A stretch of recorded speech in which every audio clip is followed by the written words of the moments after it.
Deixa eu chamar aqui agora a Fernanda Manhota, nossa analista de internacional, devidamente ajeitada, corte de cabelo impecável como sempre. Manhota, boa tarde para você. Deixa eu repercutir um pouco essas falas de Joe Biden, porque inclusive elas acabaram mexendo até com o preço do petróleo no mercado internacional e do quanto os Estados Unidos, no fundo, me parecem que a grande questão é achar o equilíbrio certo entre a resposta à hostilidade provocada pelo Irã ao lançar mísseis para Israel, mas não fazer com que isso saia do controle e vire uma bola de neve, que no caso seria uma bola de neve das mais perigosas que o mundo viu na história recente. Boa tarde, bem-vinda.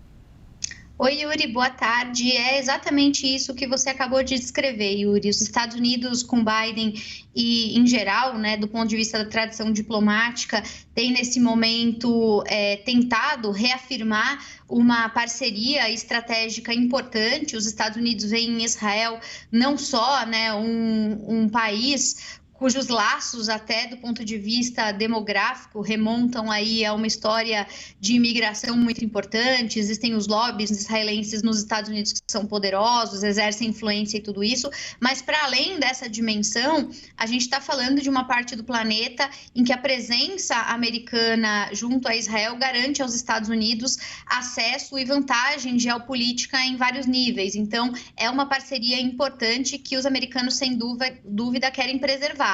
E é uma aliança fundamental do ponto de vista militar para Israel, já que Israel, apesar de ser muito sólido do ponto de vista de recursos duros, né, de poder militar, ainda assim dependem dessa parceria para que possam lidar com um ambiente regional muito hostil.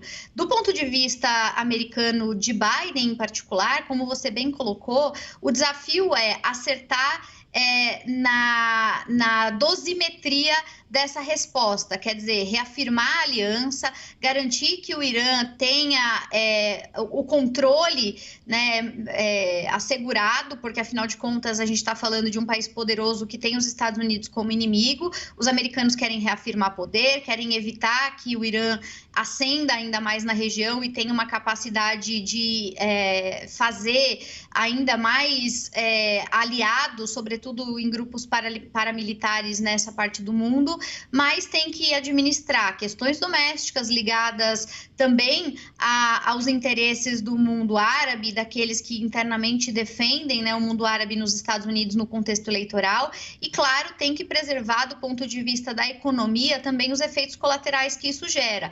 A gente está falando de um mundo que acabou de sair de uma pandemia, a gente está falando dos Estados Unidos que enfrentam uma das maiores altas inflacionárias dos últimos anos. Isso é um gargalo para o governo Biden, é um dos principais desafios que ele tem enfrentado no seu governo, e a gente acompanhou que essa instabilidade das últimas semanas, ela tem impactado diretamente o dólar, tem impactado diretamente também o preço do petróleo. É claro que não como já impactou em outros momentos, lembrando, Yuri, que diferente de algumas décadas atrás, hoje, né, o mercado de petróleo ele é mais diversificado. O próprio petróleo de xisto, que é produzido nos Estados Unidos, reduziu a dependência do petróleo do Oriente Médio, mas como toda commodity, né, essa volatilidade impacta os mercados. E a gente está falando de um insumo que é basilar da produção industrial como um todo. Então, o alimento fica mais caro, o combustível fica mais caro, a vida fica mais cara, e inflação também não é algo que o Joe Biden quer ter que administrar agora. A gente sabe, portanto, que nesse momento o cálculo, né, essa dosimetria que está sendo analisada, é justamente o caminho ideal entre reforçar a aliança estratégica, garantir a segurança regional, tentar desescalar esse conflito, preservar a imagem dos Estados Unidos, mas sem que os danos colaterais de uma eventual investida conjunta com Israel possam reverberar em custos políticos muito elevados, inclusive internamente para Joe Biden, viu, Yuri? Pois é, Fernando, deixa eu te ouvir bem rapidinho também sobre esse trecho que a gente exibiu da fala do ministro libanês para a jornalista Christiane Amanpour, falando desse papel vital que os Estados Unidos têm para um cessar-fogo lá no Líbano. A gente viu novos ataques hoje, abrimos a edição de hoje com imagens bastante impactantes dos ataques promovidos pelo exército de Israel no Líbano. A gente tem informação de que, pela primeira vez, militares oficiais do Líbano responderam, houve troca de fogos entre oficiais, né, entre militares, soldados do Exército de Israel e do Exército do Líbano, o quanto que esta atenção que naturalmente as autoridades americanas dedicam a essa questão com o Irã, o quanto que isso tira o foco dessa situação de um eventual cessar-fogo no Líbano e, mais ainda, a questão de Gaza, que continua acontecendo, toda a questão de como Israel está lidando a resposta ao ataque terrorista que sofreu quase um ano atrás.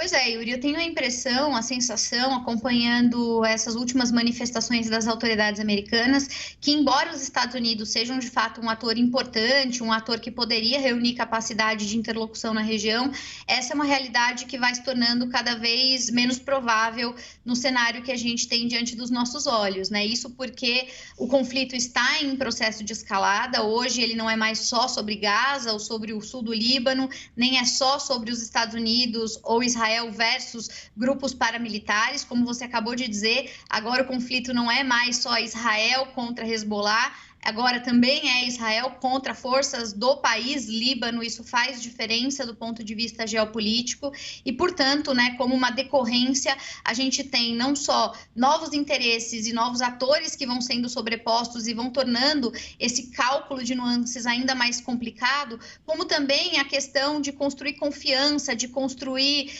legitimidade na moderação desse conflito vai se tornando mais distante. Os Estados Unidos cada vez mais vão sendo vistos como alguém que tem lado nesse conflito e talvez não possam ser os atores viáveis para iniciar um diálogo construtivo. Essa é a sensação que eu tenho cada vez mais, Yuri.